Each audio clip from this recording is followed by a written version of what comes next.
Hi, welcome to my shop. I'll give you a little backstory.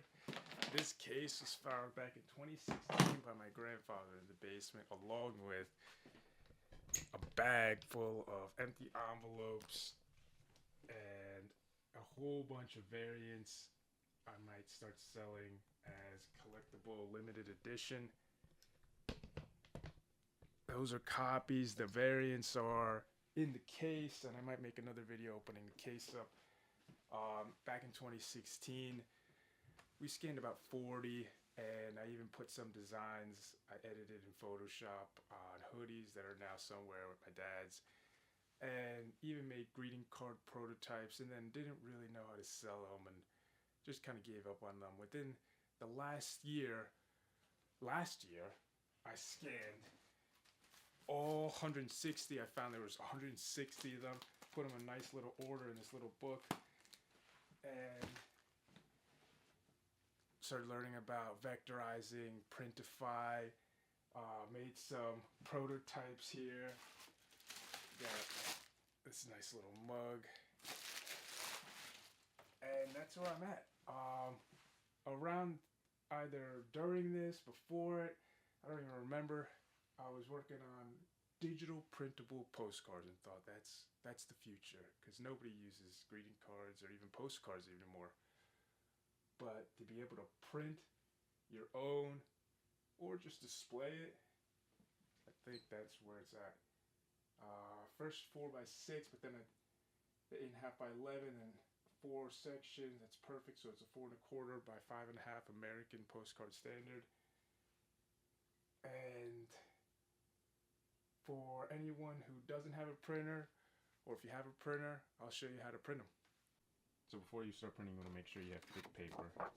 I'm not exactly sure how thick this is. This was just lying around, and compared to the FedEx paper, it's a little more beige. They said the FedEx paper was 100 pounds, and this feels about the same. I was able to ship this in the mail just fine. For the individual postcards, I actually ended up just cutting the 8.5 by 11 into 4 sections. But you could use a 4x6 even larger, as you'll see later in the video.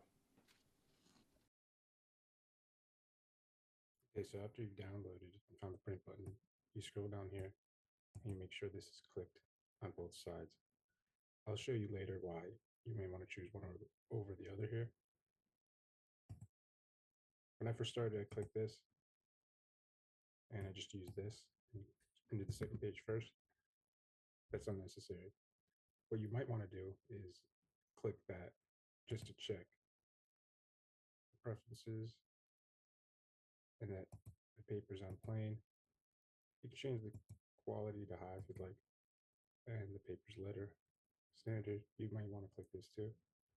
For printing a 4.25 by 5.5, you have to go to custom and enter it manually. As you see later in the video, you're also able to print as large as 13 by 19. And the first page. On some of them, I flipped it because when you look through, you can see the line will cut his feathers off. And on a different version,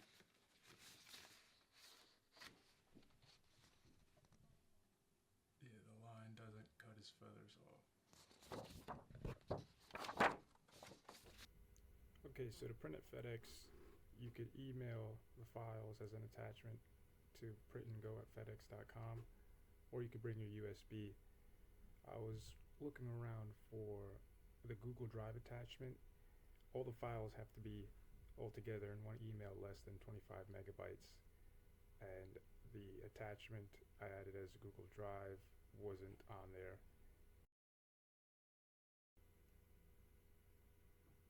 Okay, so once the document loads, there are 3 important things to remember. Make sure it's color, make sure it's double-sided, and make sure the paper is set to 8.5 by 11.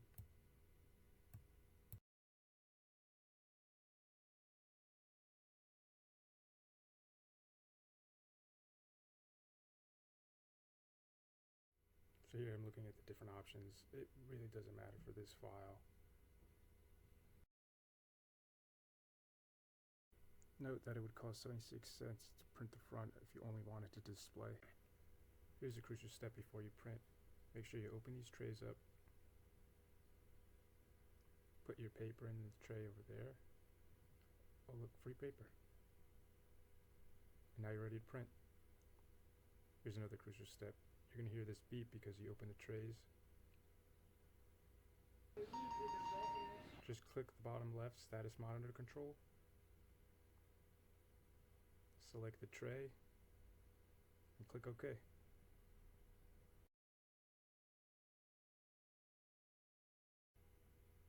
Uh-oh, the paper is not actually free. The employees forgot to take it out after the previous customer, but they let me use it for free, so I'll take that paper.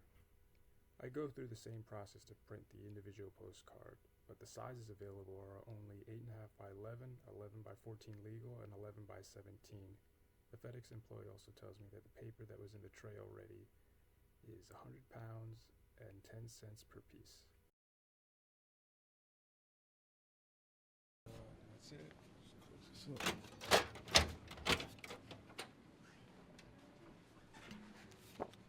All right. Merry Christmas.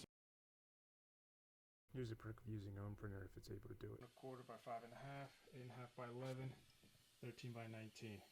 All in the same digital download. All right, that's it. That's my shop. It's a brand new shop.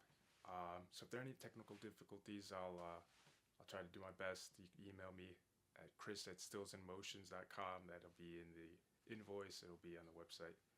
And yeah, let's see what happens. Okay, here's a quick side note for emailing. For texting, it's just downloading and then sharing. I'm not going to make a video about that. But for emailing, attaching a PNG will just look like this as just an attachment, and boss@job.com may think this is spam, or the email host will think this is spam and won't open it. Now, what you do is you just click attach and hold and drag and just release X out. And if this doesn't get sent to the spam, maybe boss@job will appreciate it. I'm in the basement of the building where my grandfather lived. He built this workshop. He was a super, and he had wooden shelvings here. They're no longer here, but right around where that toilet plunger is, there was a bag full of greeting cards and empty envelopes, and next to it was the cat case. Simple story, but when we opened it, we were astounded. Wow, look how great this art is. And luckily we found it because it was not as dirty as it is here, but it was in the basement.